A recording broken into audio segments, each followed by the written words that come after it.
Bonjour à tous et bienvenue dans cette nouvelle vidéo. Nous sommes heureux de vous retrouver aujourd'hui pour reparler de l'actualité du monde magique puisque vous l'aurez certainement vu, Chris Columbus, le réalisateur du premier et deuxième film Harry Potter, s'est exprimé sur la possibilité un jour ou non de réaliser Harry Potter et l'enfant maudit au cinéma. Alors, c'est intéressant finalement de se poser quelques questions suite à cette déclaration un peu énigmatique, un peu emblématique aussi puisque c'est vrai que c'est lui qui a donné corps en tout premier lieu à la saga Harry Potter dans une adaptation cinématographique qui n'était pas simple puisque à l'époque les adaptations cinématographiques de films jeunesse n'étaient pas non plus monnaie courante. Ensuite il y a eu beaucoup de tentatives d'adaptation ou d'adaptations comme Le Labyrinthe, comme Hunger Games, etc. divergentes, on pourrait en citer des paquets, mais c'est vrai qu'il a un peu ouvert le bal et aujourd'hui on est dans un contexte qui est très particulier. Nous allons fêter ce mois-ci les 20 ans de publication de Harry Potter à l'école des sorciers au cinéma. Alors du coup c'est vrai qu'il y a une actualité dans la presse qui se passe autour de ça, il y a eu déjà beaucoup de unes qui sont sortis, il y a eu déjà beaucoup de papiers, on sait que la Warner Bros a mis en place tout un programme de festivités pour cette 20e année, avec notamment la réédition dans une édition Blu-ray 4K remasterisée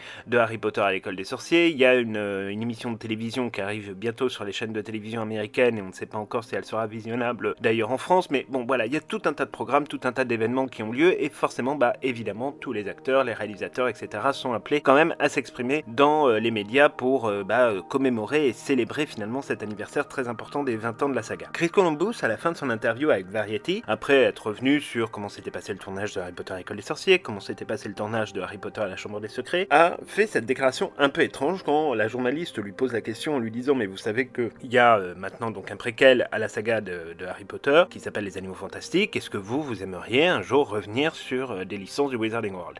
Et c'est là où il a répondu qu'il adorerait en fait adapter au cinéma Harry Potter et l'enfant maudit pour justement recommencer un petit peu à travailler avec cet univers-là auquel il est très attaché. Il a fait d'ailleurs aussi des déclarations de soutien à J.K. Rowling qui étaient assez implicites mais qui étaient assez claires. D'ailleurs, il a même refusé de se prononcer sur les propos qui sont tenus par un certain nombre d'associations et de militants anti-J.K. Rowling. Au contraire, il a juste parlé de l'expérience qu'il avait avec J.K. Rowling et qui avait été une expérience très forte sur l'adaptation des deux premiers volets de Harry Potter. Mais quand il a parlé de Harry Potter et l'enfant maudit, là, il a bien précisé quand même un peu sa pensée en disant que effectivement, il adorait cette pièce, que effectivement il adorerait pouvoir réaliser cette adaptation là au cinéma et en plus il est allé même jusqu'au point de dire que finalement les acteurs avaient maintenant quasiment l'âge pour pouvoir effectivement reprendre leur rôle dans cette nouvelle saga. On sait que la question de Harry Potter et l'enfant maudit au cinéma est un sujet de perpétuelle discussion entre les fans. On sait aussi que beaucoup de choses ont bougé ces dernières années, alors c'est des choses qui sont minimes, c'est des choses qui bougent surtout dans l'ombre des studios de la Warner Bros, mais il y a quand même un contexte finalement qui fait que on peut penser qu'effectivement la suite de Harry Potter sera adaptée au cinéma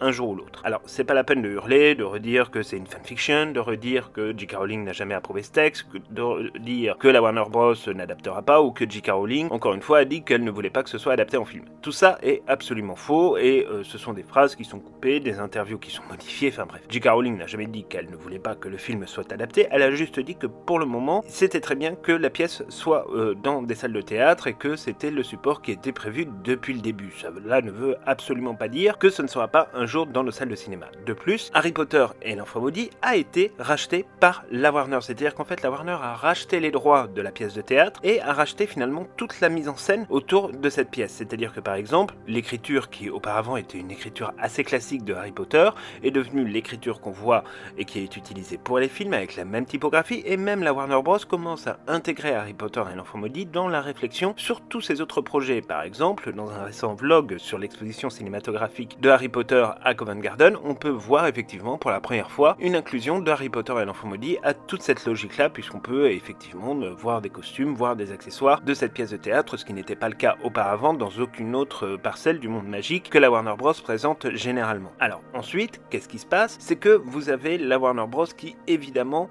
profite du fait d'avoir récupéré Harry Potter et l'enfant maudit pour faire de la communication dessus, c'est-à-dire que par exemple on a tous vu les images d'un happening à New York sur Times Square, on a tous vu vu qu'aujourd'hui il y avait une communication beaucoup plus large qui était organisée sur les réseaux sociaux pour Harry Potter et l'Enfant Maudit, et que voilà, il y a tout un tas de choses finalement qui commencent à bouger un petit peu, les noms de domaine ils ont déjà été réservés, etc. etc. Alors pour l'instant la Warner Bros n'a jamais quai sur une volonté d'adapter Harry Potter et l'Enfant Maudit au cinéma, soyons très clairs là-dessus. Ce n'est pas encore le cas et ce ne sera probablement pas le cas avant des années. Mais ce que dit Chris Columbus finalement est intéressant parce que tout ça, on le sent bien, fait partie quand même finalement un peu d'une mise en scène que l'on voit, nous, de notre fenêtre, créée pour faire monter un peu la pression. Et on sait que la Warner Bros aujourd'hui travaille sur les Animaux Fantastiques. On a le 3e volet, Les Secrets de Dumbledore, qui sort au mois d'avril. On aura le 4e et le 5e volet qui sortiront probablement dans 2 et 3 ans. Donc il y a tout un tas de choses qui sont en train finalement de se mettre en place, qui sont en train de se développer. Bon, et ça contribue finalement à assurer la pérennité de ce que sera le Wizarding World après les Animaux Fantastiques. Parce que il est bien clair que, à notre sens, il est absolument impossible qu'une production sur Harry Potter et l'Enfant Maudit démarre avant que la saga des Animaux Fantastiques soit terminée. Pour la simple et bonne raison que même si Chris Columbus a fait part de son souhait et de son envie, finalement de son rêve de réaliser Harry Potter et l'Enfant Maudit, finalement il y a peu de probabilité qu'il soit en capacité de le faire. Pourquoi ? Parce que Chris Columbus, c'est un personnage qui est tout à fait capable d'inventer des univers, de représenter des univers et de surpasser finalement ce qu'un auteur a pu penser dans un livre ou dans un script. Mais on s'est bien rendu compte que finalement Chris Columbus avait aussi quelques limites. Et ces limites, c'est d'être en capacité de sortir finalement de l'enfance et de la théorisation même de l'évolution des personnages. Parce que entre Harry Potter à l'école des sorciers et Harry Potter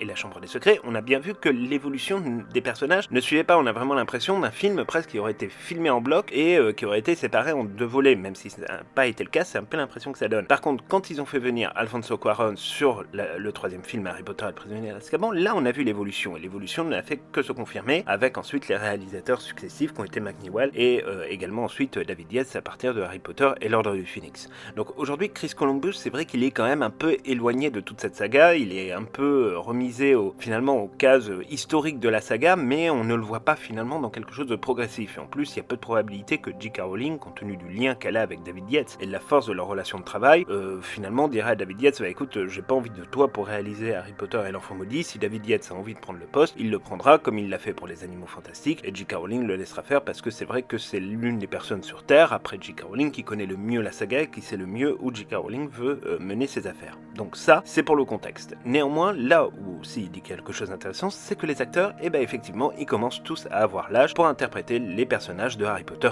et l'Enfant Maudit, ce qui n'était pas le cas auparavant. Mais pour être assez honnête, si on laisse encore vieillir pendant 4-5 ans avant que le projet soit mis en production, ce sera encore mieux parce que là, ils sont quand même encore tous un petit peu jeunes pour avoir des enfants à peu près âgés d'une dizaine d'années au début, et puis ensuite qui vont grandir au fur et à mesure de l'aventure de Harry Potter et l'Enfant Maudit.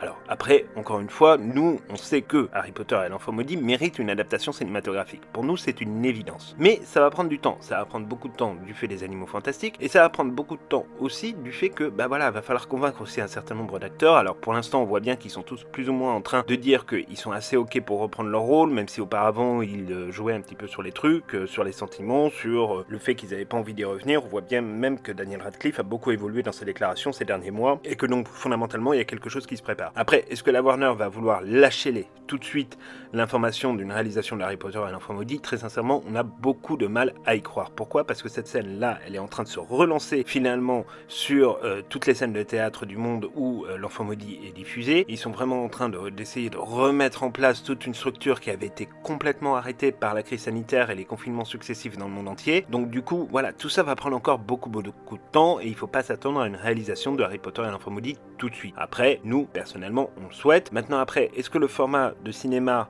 c'est-à-dire film ou en trilogie, est le bon? Personnellement, on n'est pas persuadé exactement que ce soit ça. Par contre, un truc qui serait intéressant, mais qui là poserait certainement un problème au niveau des acteurs, ce serait plutôt la déclinaison en série, puisque Harry Potter et l'Enfant Maudit aurait plus de sens, à notre avis, sur une série télévisée que sur un film. Et ça, là, pour le coup, on a beaucoup de mal à imaginer voir Emma Watson, voir Daniel Radcliffe redescendre à un rang de série télévisée, alors que ce film, finalement, est attendu par toute une communauté et par beaucoup de fans. Alors, après, il y a aussi le mouvement à Hollywood qui concerne aujourd'hui tout cet aspect un peu de nostalgie, où on voit bien des films qui sont sortis il y a 30 ou 40 ans, qui reviennent un petit peu sur le devant de l'actualité, où on demande des reboots, un peu comme c'est le cas, par exemple, pour SOS Fantôme, et on sait bien que, voilà, un nouveau opus de Harry Potter au cinéma, c'est quelque chose qui évidemment créerait une attente absolument démesurée, absolument dingue. Bon, ça c'est une évidence et on sait que finalement la Warner a ça en tête puisque ils savent très bien que de toute façon pour que la Warner survive face à des mastodontes comme Disney ou comme Universal, il va falloir quand même mettre en place un certain nombre de choses, mettre en place certains films qui justement vont capter du bon public et on sait que la communauté des fans du Wizarding World est quand même très très forte là-dessus et donc il y a de fortes probabilités qu'au fur et à mesure du temps, plus le temps passera, plus l'idée de réaliser Harry Potter et l'Enfant Maudit ne sera plus entre guillemets qu'une simple idée, mais ce sera une solution et ce sera peut-être la solution d'ailleurs pour Warner pour boucler enfin une bonne saga sur le Wizarding World et avoir encore du temps d'exploitation du monde créé par J.K. Rowling qui est aujourd'hui finalement la seule de leurs franchises qui fonctionne véritablement correctement. Alors après, voilà, c'est comme on vous le dit, tout ça va prendre beaucoup de temps, tout ça va prendre même probablement encore des années à sortir de terre, mais Harry Potter et l'Enfant Maudit au cinéma, pour nous, ça nous semble être en tous les cas une évidence. Alors après, on peut tisser tout un tas d'idées, parler de tout un tas de choses, dire que ce serait peut-être pas opportun, peut-être qu'il faudrait développer d'autres choses, peut-être qu'il vaudrait mieux développer d'autres histoires que J.K. Rowling pourrait inventer, peut-être pourrait-on avoir plutôt un préquel. Ça, on peut en discuter pendant des centaines d'heures et vous savez que là-dessus, vous nous trouverez toujours parce qu'on adore discuter de ces sujets-là avec vous. Maintenant, après, en l'occurrence, c'est vrai qu'il nous semble quand même relativement difficile de mettre Harry Potter et l'Enfant Maudit de côté compte tenu du succès absolument incroyable de la presse, que ce soit en termes de fréquentation ou que ce soit en termes de critique. C'est évident que là, aujourd'hui, c'est le seul texte qui est déjà disponible et qui peut être adapté finalement assez facilement, même s'il nécessitera en fait une réécriture quasi totale parce que évidemment le style théâtral ne fonctionnera pas du tout au cinéma et surtout voilà, ils n'ont pas de quoi tenir sur 3 films avec la pièce de Harry Potter et l'Enfant Maudit. Il va falloir compléter un certain nombre de choses, rajouter des scènes, etc. Et donc tout ça en fait ça va dépendre aussi de la volonté de J.K. Rowling de vouloir continuer finalement à abreuver le monde magique de ses écritures et de ses scripts parce qu'on voit bien que le contrôle qu'elle opère actuellement sur la saga des Animaux Fantastiques, c'est son script, c'est ses scénarios, c'est sa manière de percevoir les choses. Elle n'a pas envie aujourd'hui que quelqu'un d'autre, mis à part Steve Kloves, vienne mettre le nez dans ses affaires et dans les affaires du monde magique. Donc ça, là-dessus, ça va dépendre aussi du temps qu'elle souhaite consacrer. C'est pour ça que, voilà, malgré les déclarations de Chris Columbus, va falloir vraiment apprendre à garder patience parce que ça ne va pas se faire tout de suite, même si, voilà, encore une fois, nous, on est presque persuadés que ça arrivera et en tout cas, on le souhaite très fort parce qu'on est très attaché à cette pièce de Harry Potter et l'Enfant Maudit, vraiment, qui est peut-être un des meilleurs livres de la saga et probablement l'aboutissement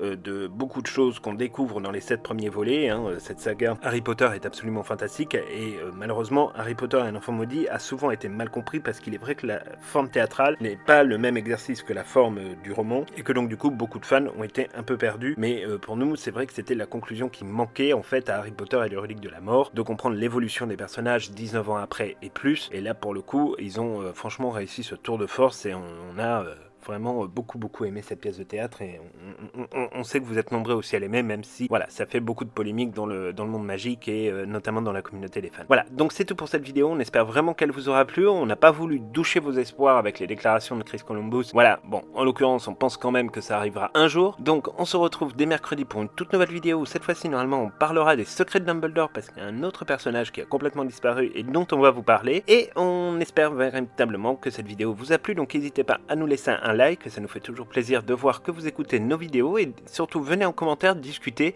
avec nous justement de cette question de l'adaptation de Harry Potter et l'Enfant Maudit au cinéma. Pour nous c'est vachement sympa de pouvoir en discuter avec vous.